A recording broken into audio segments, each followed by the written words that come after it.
आज के online class में आपका स्वागत है। प्यारे छात्रों, जैसा कि पिछले टर्म पर हमने आपको बताया था कि जो भी लेक्चर यहाँ से डिलीवर्ड हो रहे हैं आप उसको सावधानी से समझिए और सेल्फ नोट बनाने की कोशिश करिए। नोट्स बनाकर और उसे रिवाइज करिए। आज हम आपको चैप्टर 2 इलेक्ट्रिक फील्ड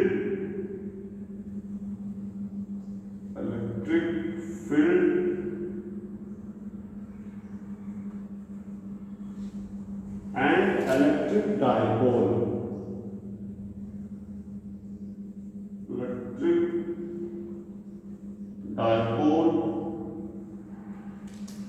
के बारे में डिस्कस करेंगे।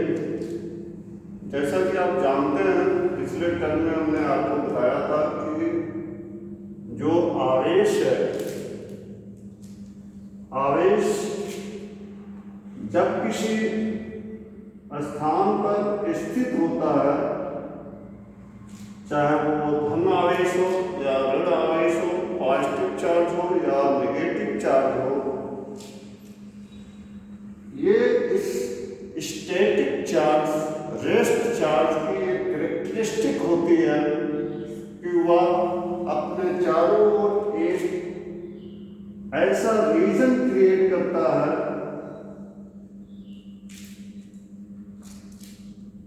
Any charge either it is positive or negative create a three-dimensional space in which another charge experience the force of attraction or force of repulsion। यानी किसी आवेश के चारों ओर का वह क्षेत्र, त्रिविमीय क्षेत्र, जिसमें यदि दूसरा कोई आवेश है, वह आवेश वैद्युत बल का अनुभव करता है, वैद्युत बल एक्सपीरियंस करता है। ऐसे त्रिविमीय क्षेत्र को हम वैद्युत क्षेत्र, इलेक्ट्रिक फील्ड कहते हैं। वैद्युत क्षेत्र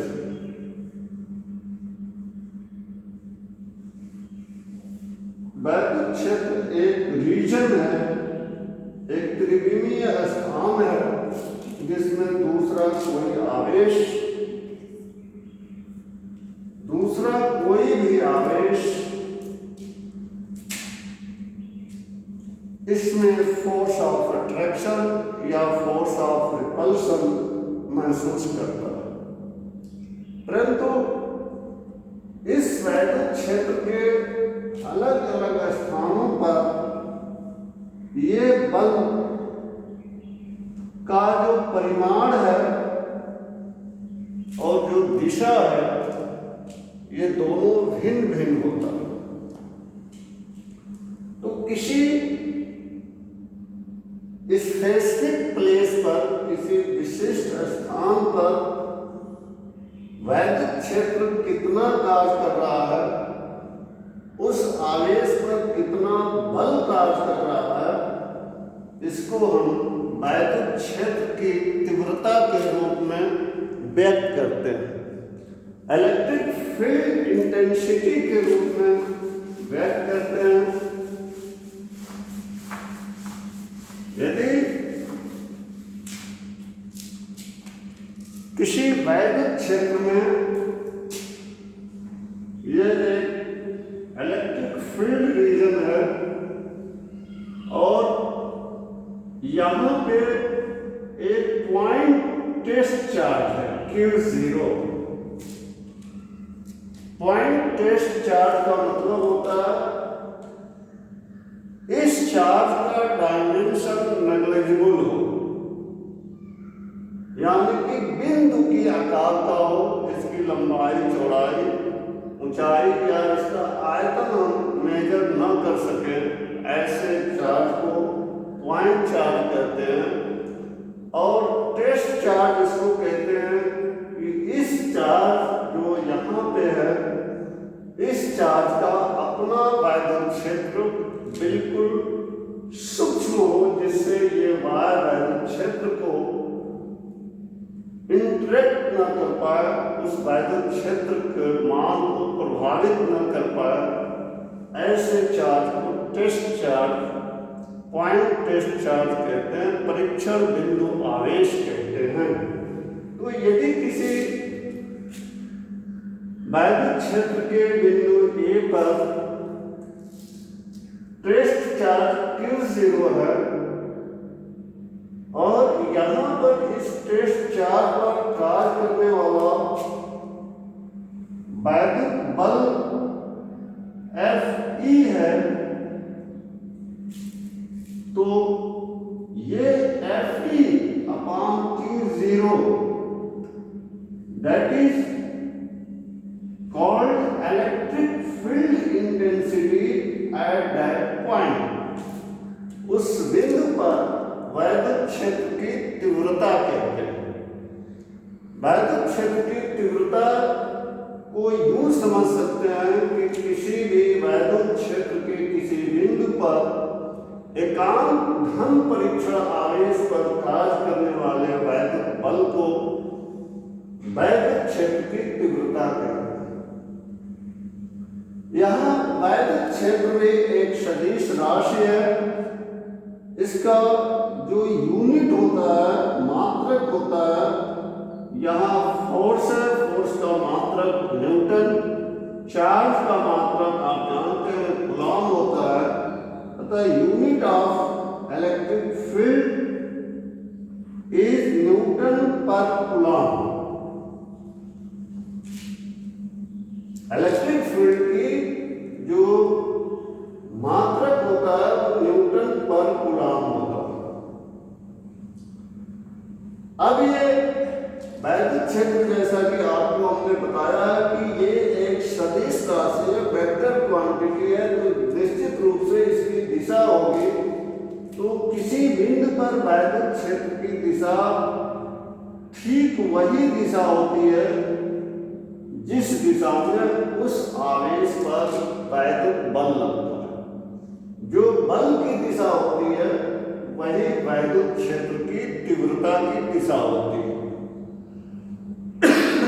अब दूसरी चीज यहां पे ये जानना है कि यदि किसी बिंदु पर वैद्युत क्षेत्र E कार्य कर रहा है, तो यहां पर यदि उस बिंदु पर कार्य करने वाला वैद्युत बल 1 न्यूटन है और उस बिंदु पर रखा हुआ धन परीक्षण आवेश 1 कूलॉम है, तो हम यहां से ये कह सकते हैं कि उस बिंदु पर वैद्युत क्षेत्र की तीव्रता 1 न्यूटन पर कूलॉम होता है। तो वैद्युत क्षेत्र के एक ही मात्रक है न्यूटन पर कूलॉम, और इसको हम सिर्फ न्यूटन पर कूलॉम लिखते हैं, इसका कोई दूसरा नाम नहीं है, न्यूटन पर कूलॉम ही कहते हैं। और दूसरी चीज ये है कि इसकी जो बीमा यदि हम निकालें, डायमेंशन यदि हम निकालें, तो ये डायमेंशन यहाँ आप जानते हैं फोर्स न्यूटन का जो फोर्स का डायमेंशन होता है Ml(T-2), और नीचे आपका चार्ज है, चार्ज यानी कि आवेश की बीमा होती है At। इस तरह से यदि हम इसका डायमेंशन फार्मूला यदि कैलकुलेट करें तो Ml(T-3A-1) आता है। ये बहुत इंपॉर्टेंट डायमेंशनल फार्मूला होता है आपके बोर्ड एग्जाम में। किसी भी फिजिकल क्वांटिटी का डायमेंशनल फार्मूला कैलकुलेट करने के लिए एक क्वेश्चन रहता है। इसलिए आप जितनी भी फिजिकल क्वांटिटी को आप यदि स्टडी करते हैं तो साथ साथ उसके डायमेंशन कन्वेंशनल फार्मूला को, उसके यूनिट को जरूर आप याद कर लें। इससे आपका एक जो पोर्शन है क्वेश्चन पेपर का, बोर्ड पेपर का, वो निश्चित रूप से 1 नंबर आपका तैयार हो जाएगा। Now let us define how can we calculate the electric field due to a point charge at a distance r। यदि ये कोई चार्ज है, बिंदु आवेश है, इस आवेश से r इस दूरी पर स्थित एक बिंदु A है, तो इस बिंदु A पर इस आवेश के कारण कितना वैद्युत क्षेत्र उत्पन्न होगा, इसे हम ज्ञात करना सीखेंगे। हम मान लेते हैं कि यहाँ पे एक धन परीक्षण आवेश Q0 स्थित है, that is kept at point A। Then according to Coulomb's law, Coulomb's law आप पढ़े हैं, कूलॉम्स लॉ की सहायता से दोनों आवेशों के बीच कार्य करने वाला वैद्युत बल Fe हम लिख सकते हैं 1/4 pi epsilon Q0 upon r square. यहाँ ये जो बल है ये आपका स्केलर फॉर्म में, अदिश फॉर्म में रखा हुआ है, क्योंकि इसके साथ दिशा नहीं दिया गया है, इसका ये परिमाण से व्यक्त करता है। तो यदि उस पर कार्य करने वाला बल का परिमाण Fe 1/4 pi epsilon Q0 upon r square है, तो वैद्युत क्षेत्र की परिभाषा से E Fe upon Q0 E 1/4 pi epsilon Q0 upon r square upon Q0। आप यहाँ पर देख रहे हैं कि ऊपर Q0 है, नीचे अपॉन में Q0 है, then the Q0 can be cancel out and इस स्थिति में आपका E 1/4 pi epsilon Q upon r square, और यदि इसे हम वेक्टर फॉर्म में रखें तो यही वैद्युत क्षेत्र E इन vector form 1/4 pi epsilon Q0 upon r square unit vector r। ये यूनिट वेक्टर r ये बता रहा है कि दोनों आवेशों को मिलाने वाली रेखा के अनुदिश यदि दोनों आवेश समान हैं तो ये यूनिट वेक्टर बाहर की ओर होगा, और दोनों आवेश विपरीत हैं तो ये यूनिट वेक्टर r कैप जो है दोनों आवेशों को मिलाने वाली रेखा के अनुदिश अंदर की ओर होगा। तो ये r कैप इकाई सदिश है। इकाई सदिश किसी भौतिक राशि के दिशा को इंगित करता है। तो यहाँ पे यह आपका वैद्युत क्षेत्र की तीव्रता उसके दिशा के साथ इस रूप में हम व्यक्त कर सकते हैं। यहाँ इस सूत्र से आपको दो चीजें स्पष्ट हैं। एक, यहां से ये Q0 कट जाएगा तो आपको Q अपॉन r स्क्वायर बचेगा। तो E = 1/4 pi epsilon Q by r square है। अब यहाँ दो चीजें यहाँ पर है। पहला, वैद्युत क्षेत्र E उस आवेश के प्रोपोर्शनल है, अनुक्रमानुपाती, अर्थात जो गिवन चार्ज है उसका यदि मैग्नीट्यूड ज्यादा है तो वैद्युत क्षेत्र की तीव्रता ज्यादा होगी, यदि उसकी मैग्नीट्यूड कम है तो वैद्युत क्षेत्र की तीव्रता कम होगी। दूसरा जो पॉइंट है, ये पॉइंट ई आपने इस फार्मूले से देखा है कि E proportional to 1/r² means that electric field at a point is inversely proportional to square of the distance between the two charges। और ये आप जानते हैं, इसको हम इनवर्स स्क्वायर लॉ कहते हैं। तो वैद्युत क्षेत्र की तीव्रता इनवर्स स्क्वायर लॉ का पालन करती है। तो इस तरह यदि ग्राफिकल हम देखें तो जैसे जैसे हम आवेश से दूर जाते हैं, ये इलेक्ट्रिक फील्ड है और ये आपका डिस्टेंस है, जैसे जैसे यहां से चार्ज से दूर जाते हैं इलेक्ट्रिक फील्ड बहुत तेजी से डिक्रीज करता है। यानी कि ये ग्राफ ये बताता है कि E प्रोपोर्शनल टू 1/r²।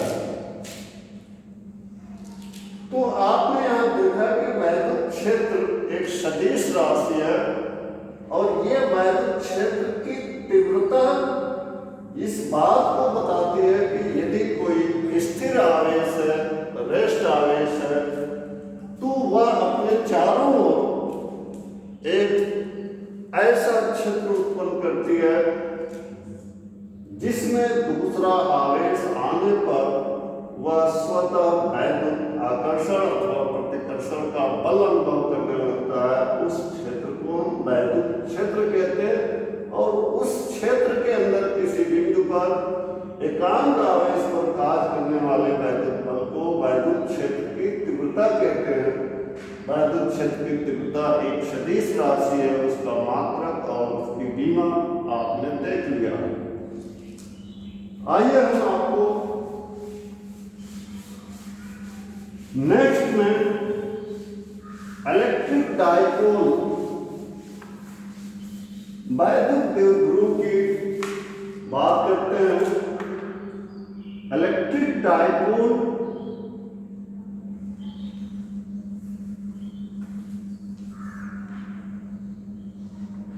दो इक्वल और अपोजिट आवेशों का, मान लीजिए एक प्लस आवेश और एक माइनस आवेश, दोनों एक दूसरे से वैद्युत बल द्वारा इस प्रकार बने हैं, ये दोनों मिलकर एक निकाय बनाते हैं। These two charges together form a system, but the condition is that the two charges should be equal in magnitude but opposite in nature. Then such type of the system of two charge is known as electric dipole, इन्हें वैद्युत द्विध्रुव कहते हैं। वैद्युत द्विध्रुव का जो nature होता है, ये सिंपली एक आवेशों का निकाय होता है जिसमें दोनों आवेश बंधे होते हैं। एक आवेश दूसरे आवेश को छोड़कर नहीं जा सकता। अब ये वैद्युत द्विध्रुव भी अकेले वैद्युत, यदि कोई चार्ज है, कोई आवेश है तो वैद्युत क्षेत्र उत्पन्न करता है, उसी तरह ये वैद्युत द्विध्रुव भी वैद्युत क्षेत्र उत्पन्न करते हैं। इनका वैद्युत क्षेत्र कितना होता है, इसको जानने के पहले हम आपको बता दें कि ये वैद्युत द्विध्रुव जो बनता है ये कितना ताकतवर है, इसका मापन वैद्युत द्विध्रुव आघूर्ण के रूप में किया जाता है। वैद्युत द्विध्रुव आघूर्ण means that electric dipole moment. अब हम यहाँ r की जगह पर ये मान लें कि दोनों आवेशों के बीच की दूरी 2l है, तो वैद्युत द्विध्रुव आघूर्ण P equal to magnitude of any one of the charge, दोनों आवेशों में से किसी एक आवेश का परिमाण और गुणे दोनों आवेशों के बीच की दूरी, ये हम वैद्युत द्विध्रुव आघूर्ण कहते हैं। और वैद्युत द्विध्रुव आघूर्ण भी वैद्युत क्षेत्र की तरह सदिश राशि है। अतः P को जब हम वेक्टर फॉर्म में रखते हैं तो Q इंटू 2L, और इसकी दिशा हमेशा नेगेटिव चार्ज से पॉजिटिव चार्ज की ओर होती है। तो वैद्युत द्विध्रुव का यहाँ पे आपका मात्रक जो होगा Coulomb,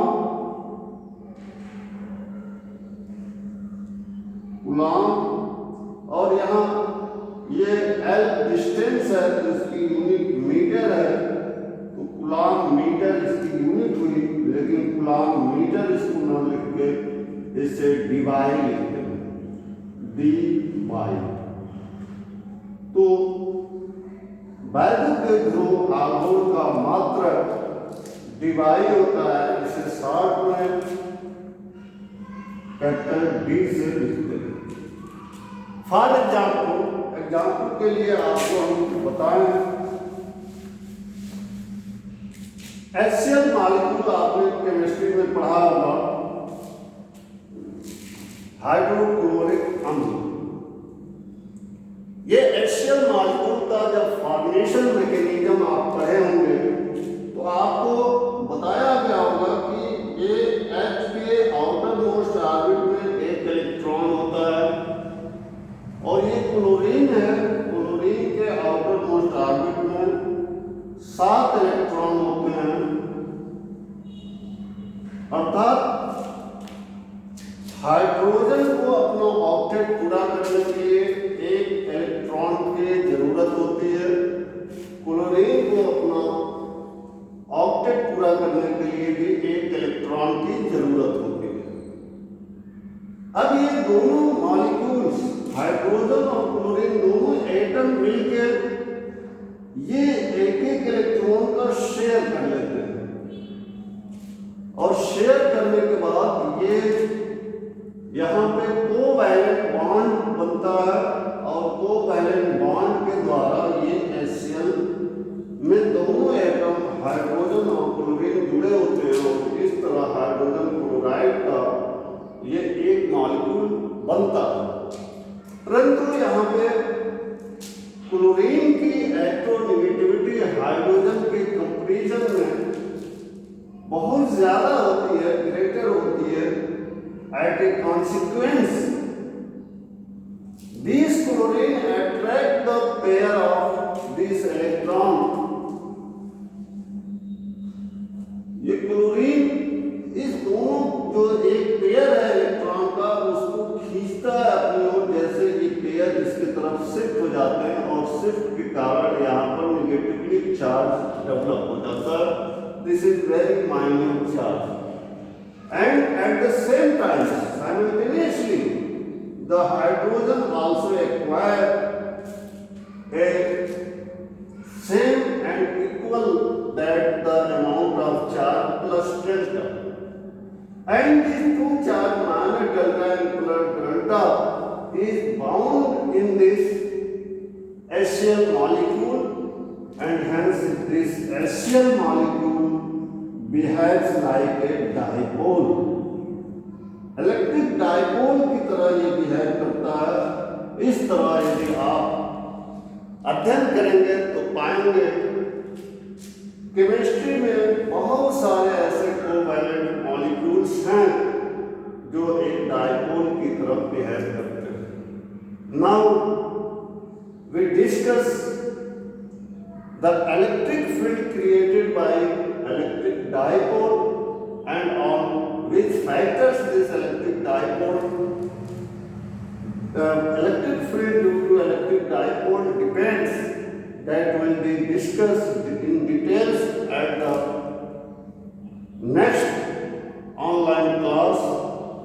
I request you to study and make a comfortable notes, and wherever with the problems that you can face, share with me by the help of WhatsApp, and clearly comment on these topics, what problems you face. और यदि आपको ये video अच्छा लगता है तो इसे subscribe जरूर करें, जिससे हमें पता चले कि हमारे पढ़ाने की शैली में कुछ मॉडिफिकेशन की ज़रूरत है। धन्यवाद।